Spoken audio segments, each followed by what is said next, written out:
Well, Yep. according to everybody, Everybody. Bob Arum and ESPN has cut off Triple G negotiations because they didn't like his attitude. For real?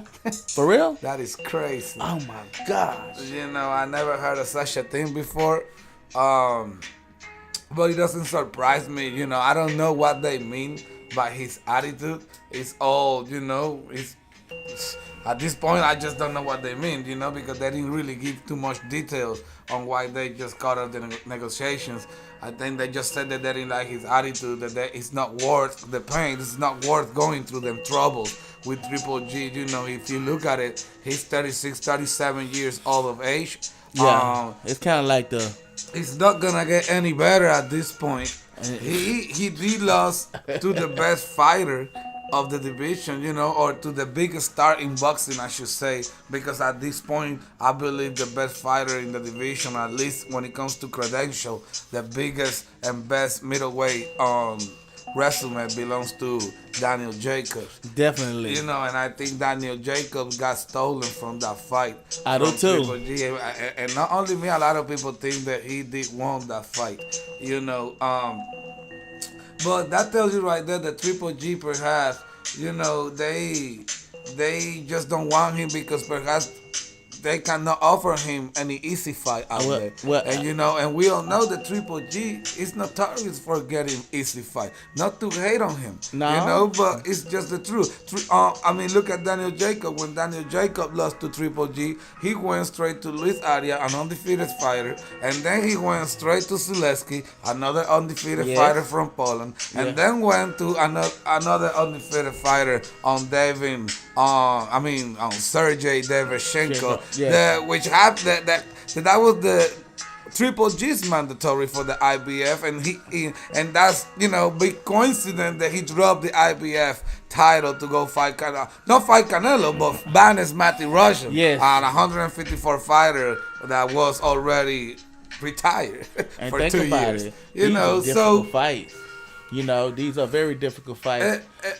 And once we saw Triple G knocking everybody out, smaller dudes, cab drivers, tomato cans, all sort of fighters. Once he stepped up to the elites like Daniel Jacob and Canelo Alvarez, his power just didn't have the same effect, Yeah, when you think about Canelo and the way he's put himself in his position that he's in right now, you think that, this situation is going to pan out sooner or later for him.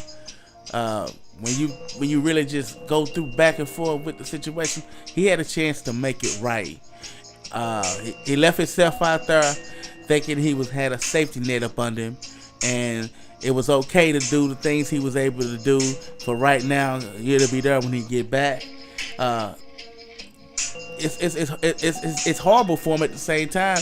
I don't feel bad for him because he's scared to face the tougher contenders anyway. Is the main problem with him. Yeah, you're right. I'm with you. I cannot be sorry for him because and I cannot blame ESPN either. No, I can't because either. They just put a major contract out there with Tyson Fury for like $100 million, or 80 million pounds, however you want to put it. But Tyson Fury got a future in boxing. Yeah. He's 30. This man is 37, so on the way out. Yeah, it's hard to risk to put money. He's been totally exposed by Daniel Jacobs. He's been exposed by Canelo, and it's just hard. I feel that if he came back in any form or fashion or decided to come back, that there's nobody that he can actually possibly beat. At that weight class, not them the top guys level, are not them the guys top level guys. Man, them guys. It's just. Even if he switched to another division, if you think about it, if he goes with the song, he got Canelo Jacob, right? Yeah. He can go with one of those to the winner. He also can go as to start. He can go with either the winner of Billy Joe Sanders and Boo Boo Andrade. You know, for the belt that he was chasing for a long time that he never got to hold, the WBO belt. Yeah. You know, that would be a great fight, you know, for the zone as well. What I was saying a while ago. And I think that's where he's going to end up heading to. I'm going to tell you the truth. When I say he can't, when I say he can switch, meaning that he can switch from like, you know, ESPN to Showtime or PBS. PBC, I'm sorry. You know. Thank you, Al Heyman. Thank you, Al Heyman. I mean, at the end of the day, no matter which way he switch or go, it's a problem for him. Yeah, that route is, you know, I'm going to tell you something. That's the most unexperienced route.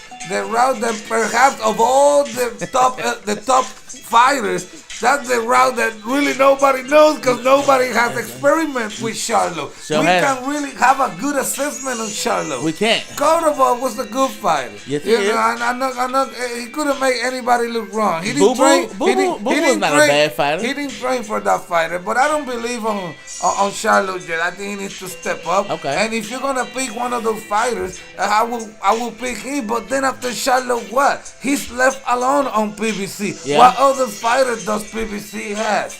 It's Charlo alone. Charlo himself is like, man, I don't know. So ESPN don't want nothing to do with Gennady Golovkin. I'm hoping that he comes back. I hope that he comes back and make up his mind. You know, I want to see him fight. Thank you for watching. Hey, thank you for watching.